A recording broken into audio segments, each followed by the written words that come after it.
কোরআনে উল্লেখিত অভিশপ্ত গাছ এবার জন্ম নিয়েছে আমাদের পৃথিবীতে। জাহান্নামীরা যখন ক্ষুধার জন্য ছটফট করবে ও আল্লাহর কাছে খাদ্য চাইবে, তখন দুনিয়াতে জন্মানো এই গাছের ফল আল্লাহ তাদের খেতে দিবেন। এই গাছের নাম জাক্কুম গাছ, যার ফল অতি তিক্ত।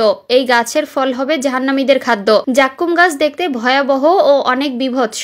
এই গাছ রয়েছে সৌদি আরবের তায়েফ অঞ্চলে। এই গাছ হলো জাহান্নামের গাছ। জাক্কুম হলো এমন একটি গাছ যার সম্পর্কে মহান আল্লাহ তাআলা পবিত্র কোরআনে ইরশাদ করেছেন। প্রিয় দর্শক, আপনারা বুঝতেই পারছেন জাহান্নামের গাছ এই দুনিয়ায় জন্ম নিয়েছে। হয়তো কিয়ামত আর বেশি দূরে নেই। আল্লাহ আমাদের সবাইকে মাফ করে দিন। এই খাদ্য থেকে আমাদের সবাইকে হেফাজত করুন, আমিন। পবিত্র কোরআনে উল্লেখিত জাক্কুম গাছ ইতিমধ্যে সৌদি আরবে জন্ম নিতে শুরু করেছে। সৌদি আরবে এই গাছ জন্ম নেওয়ায় পুরো বিশ্বে আতঙ্ক সৃষ্টি হয়েছে। বড় বড় গবেষকরা ও বিধর্মীরা পবিত্র কোরআনে উল্লেখিত এই গাছের জন্ম নেওয়া দেখে বিস্মিত হয়েছেন। বিধর্মীরা কোরআনের সত্যতা জেনে হাহাকার করছেন। ইসলাম যে সত্য ধর্ম তার প্রমাণ আমার আল্লাহ নিজেই দিয়েছেন। আর পবিত্র কোরআনের 4টি সূরায় মোট 8 বার এই গাছের কথা, এই গাছের ফলের কথা বলা হয়েছে। এই গাছের ফল মূলত জেনাকারী বা ব্যভিচারী নারী পুরুষদের খাওয়ানো হবে। আল্লাহ বলেছেন, তোমরা দেখে রাখো, এই সেই গাছ জাহান্নামে জন্মাবে। এই গাছ কখনোই জাহান্নামের আগুন গ্রাস করবে না। এই গাছ অবিশ্বাসী ও অবাধ্যদের শাস্তির কারণ হবে।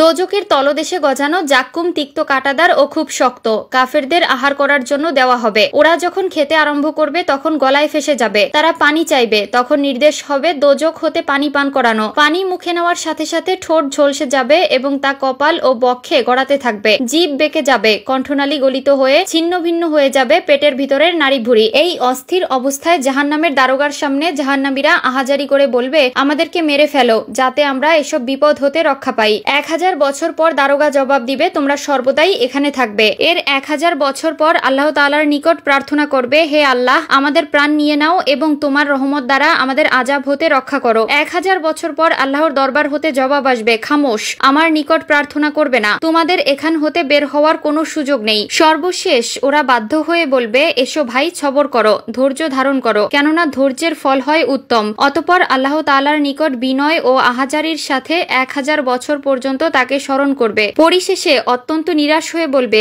অস্থিরতা ও ধৈর্য আমাদের জন্য সমান, কোনো রকমই মুক্তি নেই। অতঃপর তাদের মস্তক ধরে খাড়া করা হবে। তাদের দেহ বিকৃত হয়ে কুকুর, শকুন, বাঘ, বানর, সাপ ও অন্যান্য জীবজন্তুর আকার ধারণ করবে। নাউজুবিল্লাহ। আমরা সকলেই জানি জেনাকারীর শাস্তি কি। যারা জেনা ও ব্যভিচারে লিপ্ত, আল্লাহ তাদের জাহান্নাম উপহার দিবেন। আল্লাহ তাআলা মানুষকে জাহান্নামে পোড়ানোর জন্য বানাননি। আল্লাহ তাআলা মানুষকে বড় মায়া করে বানিয়েছে। এর জন্যই তিনি রহিম, তিনি রহমান। আল্লাহ খুব যত্ন করে, দয়া করে, রহম করে মানুষ সৃষ্টি করেছেন। সেই মানুষ জাহান্নামে পূর্বে আল্লাহ এটা চান না। কোনো মানুষকে আল্লাহ ইচ্ছাকৃত ভাবে জাহান্নামে জ্বালাবেন না, কিন্তু এমন কিছু কাজ আছে যেগুলো আল্লাহ তাআলা অত্যন্ত অপছন্দ করেন, আর এই কাজের মাধ্যমে মানুষ তার স্থায়িত্ব জাহান্নামের দিকে নিয়ে যাচ্ছে।